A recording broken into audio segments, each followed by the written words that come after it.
नमस्कार, आप देख रहे हैं सुनिए सरकार। मैं अभिसार शर्मा। आर्थिक प्रलय आने वाला है, बिल्कुल उसी तरह का प्रलय जो हमारे हिंदू धर्म में जिक्र किया गया है। यह किसने कहा है मैं आपको कुछ देर बाद बताऊंगा, मगर उससे पहले एक बहुत अहम खबर जिस पर कहीं पर भी कोई चर्चा नहीं हो रही, पूरे मीडिया में एक तरह से खामोशी है। यह शख्स याद है आपको? देविंदर सिंह। जी हां, यह वो पुलिस वाला है जो कि पकड़ा गया था 2 खूंखार आतंकवादियों के साथ, और ये इन आतंकवादियों को जम्मू या दिल्ली दोनों में से किसी एक गंतव्य पर ले जा रहा था। जब ये पकड़ा गया था तब उस वक्त के पुलिस ऑफिसर ने बीबीसी को बताया था कि इस शख्स ने यह कहा था कि सर आप गेम मत बिगाड़ो, यह बहुत ऊंचे लेवल का खेल है। देविंदर सिंह पर कोई चर्चा किसी भी मुख्यधारा के न्यूज चैनल पर नहीं होती, वो मुख्यधारा के न्यूज चैनल जो आपको राष्ट्रवाद के नाम पर सल्फेट बनाते हैं, मूर्ख बनाते हैं। अब खबर क्या आई है? खबर यह आई है कि शोपियां का जो सरपंच है, इसका नाम है तारिक अहमद मीर, 36 साल का तारिक अहमद मीर, वो इसकी मदद कर रहा था। मैं जानता हूं भक्त मशीनरी क्या कहेगी, तारिक अहमद मीर मुसलमान और कश्मीर नहीं साहब। तो मैं आपको याद दिलाना चाहूंगा कि 2011 में जम्मू कश्मीर में पंचायत चुनाव हुए थे। वो किसी पार्टी के टिकट पर नहीं हुए थे, मगर तारिक अहमद मीर को भारतीय जनता पार्टी का समर्थन मिला था। सन्नाटा छाया हुआ है दोस्तों।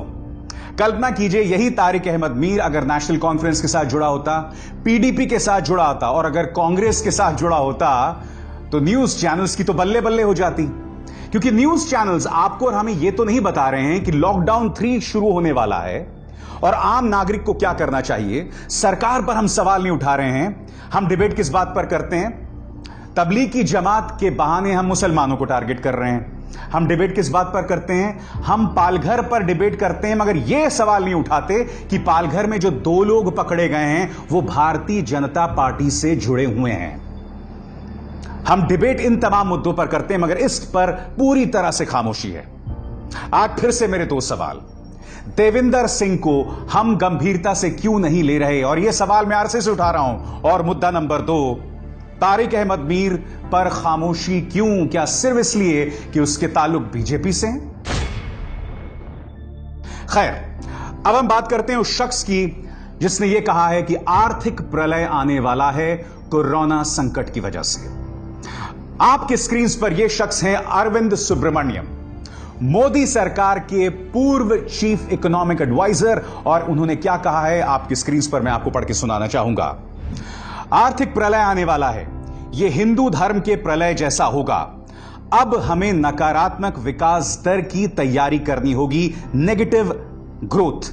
भारत जैसे विकासशील देश और अमेरिका जैसे विकसित देशों के लिए लॉकडाउन और आर्थिक गतिविधियों के मायने अलग हैं। आरबीआई ने बेशक दर कम करके लिक्विडिटी, पैसा मुहैया करा दिया हो, मगर अब यह चुनौती है कि छोटे और मझोले उद्योगों तक पैसा कैसे पहुंचे। यह बात कोई और नहीं बल्कि प्रधानमंत्री नरेंद्र मोदी के फॉर्मर इकोनॉमिक एडवाइजर कह रहे हैं कि एक आर्थिक प्रलय आने वाला है, मगर अकॉर्डिंग टू मोदी सरकार ऑल इज वेल और किसी तरह की कोई समस्या नहीं है। मुझे हैरत होती है सरकार की प्राथमिकताएं क्या हैं दोस्तों। जी हां, एक ऐसे वक्त जब तमाम बड़े इकोनॉमिक पावर हाउसेस चेतावनी दे रहे हैं कि एक आर्थिक प्रलय की तरफ हम बढ़ रहे हैं, मोदी सरकार क्या कर रही है? जी हां, महाराष्ट्र में बीजेपी की सरकार नहीं बन पाई, इसकी नॉर्थ ब्लॉक के गृह मंत्रालय में बैठे एक शख्स को इतनी ज्यादा चोट पहुंची कि उसने महाराष्ट्र के मुख्यमंत्री उद्धव ठाकरे का जीना मुश्किल कर दिया। मुद्दा क्या मैं आपको बताता हूं। आपकी स्क्रीन पर यह है गवर्नर भगत सिंह कोश्यारी, बीजेपी के नेता रहे हैं, अब गवर्नर हैं। आप जानते हैं कि जो चीफ मिनिस्टर होता है वो विधानसभा में एमएलसी के जरिए भी प्रवेश कर सकता है, और इसमें गवर्नर्स कोटा होता है। जब उद्धव ठाकरे भगत सिंह कोश्यारी के पास गए कि साहब मेरे 6 महीने खत्म होने वाले हैं, आप मुझे गवर्नर्स कोटा के जरिए विधानसभा भेज दें, तो जो चीज गवर्नर कर सकते हैं उन्होंने मना कर दिया। उन्होंने क्या कहा कि मोदी जी से बात कीजिए। नतीजा यह हुआ कि इस खबर के मुताबिक उद्धव ठाकरे को प्रधानमंत्री नरेंद्र मोदी को फोन करना पड़ा। फिर प्रधानमंत्री नरेंद्र मोदी सक्रिय हुए, क्योंकि वो जानते थे इस मुद्दे को वो ज्यादा नहीं खींच सकते। कहीं ना कहीं भगत सिंह कोश्यारी को कैबिनेट की सिफारिशों को मानना होता, महाराष्ट्र के कैबिनेट को। और फिर उन्होंने न जाने क्या कहा भगत सिंह कोश्यारी को। भगत सिंह कोश्यारी ने चुनाव आयोग से कहा कि आप जल्दी से चुनाव कराएं। जो चीज गवर्नर का विवेकाधिकार है, उसके लिए कोश्यारी साहब ने आखिर ऐसा क्यों कहा कि आप मोदी जी से बात कीजिए। इसी कोरोना संकट के बीच तुमने एक और सरकार का तख्ता पलट कर दिया था, मध्य प्रदेश का। आज की तारीख में मध्य प्रदेश देश के टॉप 3 राज्यों में हैं अगर कोरोना संकट से मृतकों की संख्या की बात करें तो। एक अरसे तक यहां का हेल्थ मिनिस्टर नहीं था, वन मैन शो वहां पर चल रहा है मामा शिवराज सिंह चौहान का। और अब इस दौर में तुम चाहते हो कि महाराष्ट्र सरकार गिर जाए। पहले तुमने पालघर लिंचिंग्स के जरिए बदनाम करने की कोशिश की, उससे तुम्हारा काम नहीं बना। अब तुम गवर्नर के जरिए परेशान कर रहे हो। तुम्हारी प्राथमिकताएं क्या हैं, यह मैं नहीं समझ पा रहा हूं। जी हां, एक के बाद एक बड़े बड़े इकोनॉमिक पावर हाउसेस इस सरकार को चेतावनी दे रहे हैं। आपके स्क्रीन पर इन्फोसिस के संस्थापक नारायण मूर्ति क्या कह रहे हैं। नारायण मूर्ति, कोरोना की तुलना में लंबा लॉकडाउन ज्यादा लोगों के मरने का कारण बनेगा, क्योंकि लॉकडाउन से लोग भूख से मरेंगे। कोरोना वायरस भारत का नया सच है और इसे सामान्य हालात मानकर हमें आगे बढ़ना होगा, काम को वापस लौटना होगा और बीमारों और कमजोरों को सुरक्षित रखना होगा। विकसित देशों की तुलना में भारत की मृत्यु दर बहुत कम है। आगे क्या बोलते हैं नारायण मूर्ति, अगर देश की अर्थव्यवस्था को बचाना है तो हमें अगले 2 से 3 साल तक हर हफ्ते 60 घंटे काम करना होगा। तो नारायण मूर्ति भी क्या कह रहे हैं कि लॉकडाउन अगर जारी रहा तो उससे भुखमरी से जो लोगों की मृत्यु होगी वो लॉकडाउन से कई गुना ज्यादा होगी। इतनी बड़ी समस्या का हम सामना कर रहे हैं और सरकार की क्या प्राथमिकताएं हैं आपके सामने दिखाई दे रही हैं। मगर मैं कुछ और पूछना चाहता हूं, आपके सामने कुछ सवाल। क्या कहा नारायण मूर्ति ने, अगर देश की अर्थव्यवस्था को बचाना है तो हमें अगले 2-3 साल तक हर हफ्ते 60 घंटे काम करना होगा, यानी कि सारी जिम्मेदारी आम नागरिक के ऊपर है ना। लॉकडाउन में भी नागरिक ही सब कुछ करे, पीएम केयर्स में भी नागरिक योगदान करे, वो पीएम केयर्स जिसका ऑडिट तक नहीं होता, जिसकी कोई जवाबदेही नहीं है। नागरिक से उम्मीद की जाती है कि वो अपने स्टाफ को, अपनी काम वाली बाई, अपने ड्राइवर, अपने झाड़ू पोछा करने वाले, उन सबको सैलरी दे, मगर उसकी अपनी सैलरी का कुछ नहीं पता और वो 60 घंटे भी काम करे हर हफ्ते। मैं ये पूछना चाहता हूं कि सरकार की आखिर क्या जिम्मेदारी है, बताइए। सरकार की भी तो कोई जिम्मेदारी बनती है कि नहीं बनती है। कम से कम जो काम आप कर सकते हैं वो तो कीजिए। आपकी स्क्रीन पर यह शख्स है जिसका नाम है बृजभूषण राजपूत। ये चरखारा से विधायक है बीजेपी का, उत्तर प्रदेश का। और देखिए किस तरह से एक बच्चे के सामने उसके बाप को जलील कर रहा है। क्यों? क्योंकि वो एक मुसलमान है। गलती से वो इस गली में आ गया फल बेचने के लिए। बृजभूषण राजपूत ने जो घटिया काम किया है, मैं चाहूंगा आप देखें। भाग कहाँ रहे हो? भाग कहाँ रहे हो? भाग क्यों रहा है? नाम बता। सही सही अपना नाम बताओ, क्या नाम है? नाम बताओ अपना। नाम क्या है बेटा? तू बोल, सही बोल। तू बोलेगा तेरा बाप बच जाएगा, नहीं तो बता रहा हूँ। बताओ। झूठ बोल रहा था मुसलमानों क्या बोल रहे बे? अरे भैया राजकुमार से बोलते रहते हैं। अबे झूठ जब क्यों बोल रहा नाम है तू? पूछा जा रहा है तुम्हारा, क्या नहीं बता रहे हो? छोड़ दिया, अब नहीं करेंगे। चलो अबे राले झूठ क्यों बोलता है तू? हम कहा अब नहीं करेंगे। हैं? बस्ती में दिख नहीं जाना यहाँ पे तुम लोग। आज के बाद दिख नहीं जाना तुम लोग, नहीं तो मार के ठीक कर देंगे। और झूठ क्यों बोलते? राजकुमार नाम है तुम्हारा। मुसलमानों के अपना नाम झूठ बोलते हो।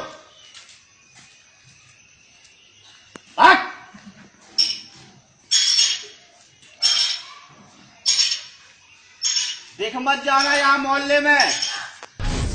क्या सरकार ऐसे नेताओं पर लगाम लगाएगी? पार्टी के तो आप ही के नेता हैं ना।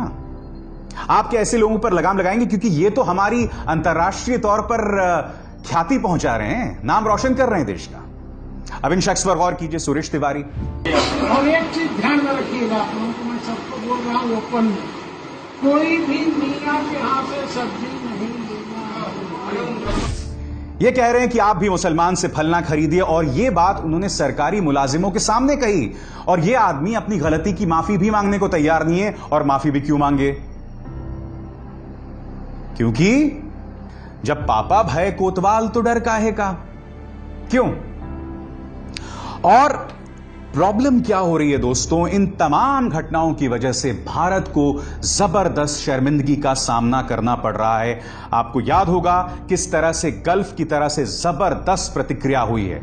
गल्फ जो है वो लगातार भारत को टारगेट कर रहा है, चाहे वहां की एक राजकुमारी हो, चाहे कुवैत की तरफ से, चाहे सऊदी अरब के बुद्धिजीवी हों, सब जो हैं वो भारत सरकार को टारगेट कर रहे हैं। खुद एस जयशंकर जो कि भारत के विदेश मंत्री हैं, वो फोन खड़खड़ा रहे हैं तमाम मिडिल ईस्ट में कंट्रीज को कि ऑल इज वेल, आपके और हमारे रिश्तों में कोई कड़वाहट नहीं है। और अब 57 देशों के ऑर्गेनाइजेशन ऑफ इस्लामिक कंट्रीज के बयान के जवाब में MEA ने फिर से कल यह बयान जारी किया आपके स्क्रीन पर। After OIC criticism, MEA says Gulf nations committed to good relations with India. क्या कहा है मैं आपको पढ़ के सुनाता हूं। Relations between two countries cannot be defined on the basis of a few tweets, said Ministry of External Affairs spokesperson Anurag Srivastav on Thursday in response to questions whether Gulf nations were worried about alleged Islamophobia in India. Srivastav stressed that India's relation with Gulf nations were friendly and cooperative. आगे क्या कहते हैं? The Organization of Islamic Cooperation, OIC, a group of 57 nations, had earlier tweeted about an unrelenting and vicious Islamophobic campaign in India. यानी कि इस्लाम के खिलाफ, मुसलमानों के खिलाफ जो प्रचार चल रहा है भारत के अंदर, इसके जवाब में भारत ने कहा था, India had responded saying the OIC statement was not just deeply regrettable but factually incorrect and misleading. खेदजनक बयान है और भ्रम फैलाने वाला बयान है, ऐसा भारत कह रहा है। बिल्कुल सही कहा भारत ने, मगर मैं एक कदम और आगे जाना चाहूंगा। आखिर 57 देशों के ऑर्गेनाइजेशन ऑफ इस्लामिक कंट्रीज होता कौन है भारत के बारे में टिप्पणी करने वाला? क्योंकि जब कश्मीर का मुद्दा होता है तब ये लोग कभी भी हमारे समर्थन में नहीं आते। और मैं साल 2014 से पहले की बात कर रहा हूं, मैं उस दौर की बात कर रहा हूं जब कश्मीर में हीलिंग टच की बात होती, तब यह OIC भारत के समर्थन में कभी नहीं आया। जब पाकिस्तान भारत के अंदर आतंकवाद फैला रहा है तब यह OIC कभी भी भारत के समर्थन में नहीं आया। मगर बात वो नहीं है मित्रों, मैं बार बार कहता हूं कि क्या खतरे को आता देख हम अपनी गर्दन को रेत में दफन कर सकते हैं? क्या हम भूल सकते हैं कि ये OIC 57 देशों का है, वो 57 मुस्लिम देश जहां लाखों भारतीय नौकरी करते हैं। इन भक्तों के चलते, इन अंध भक्तों के चलते कल्पना कीजिए अगर हमारे भारतीय जो उन गल्फ नेशंस में रहते हैं उन्हें अगर किसी ने टारगेट करना शुरू कर दिया तो उसका जवाबदेह कौन होगा? बताइए।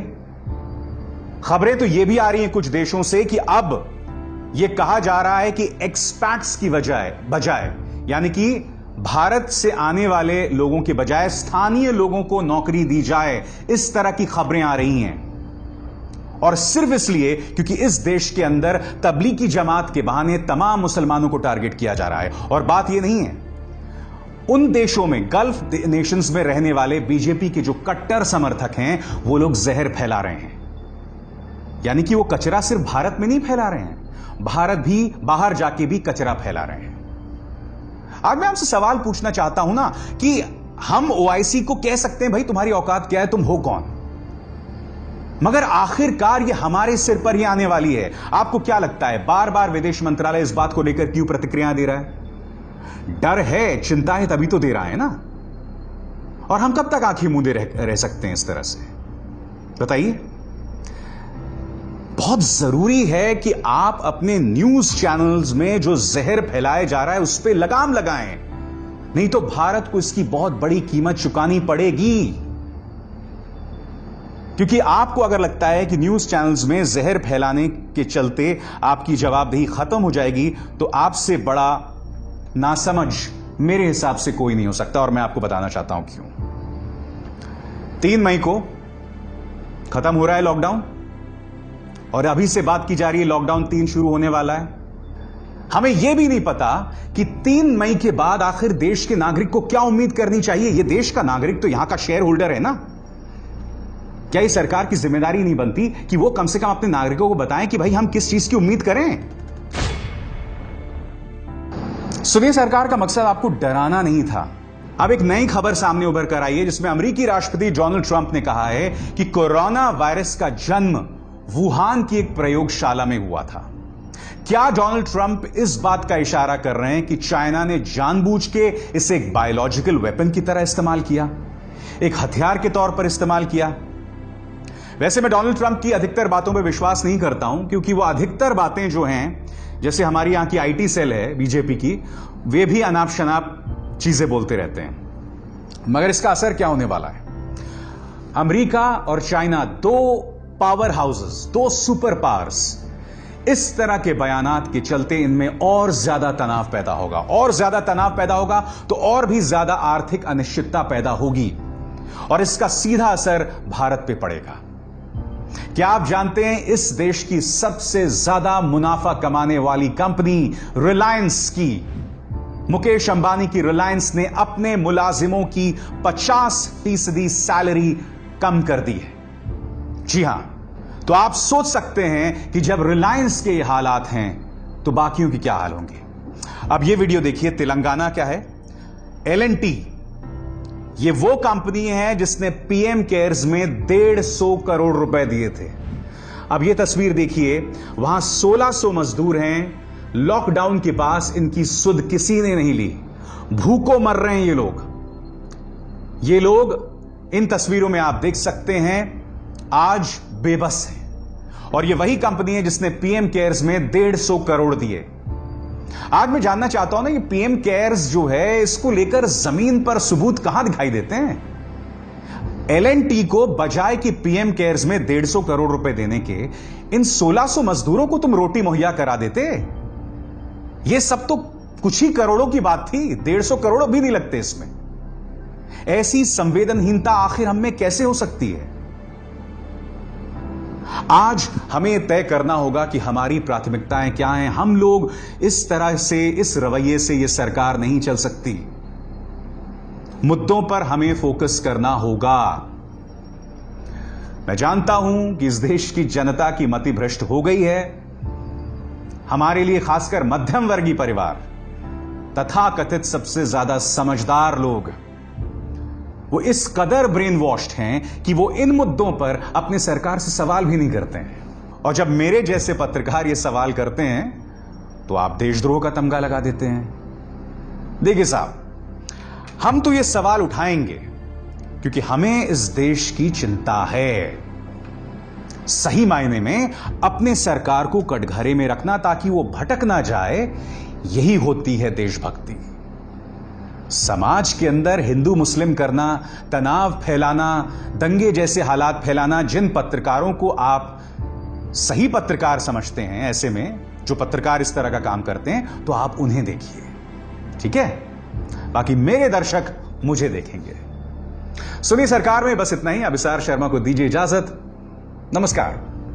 अब खबरें पाइए सबसे पहले हमारे मोबाइल न्यूज एप्लीकेशन पर। एंड्रॉइड या iOS प्लेटफॉर्म पर जाइए, HW न्यूज नेटवर्क को सर्च कीजिए, डाउनलोड कीजिए और अपनी सुविधानुसार भाषा का चयन कीजिए। खबरों की भीड़ में अपने काम की खबर पाते रहिए।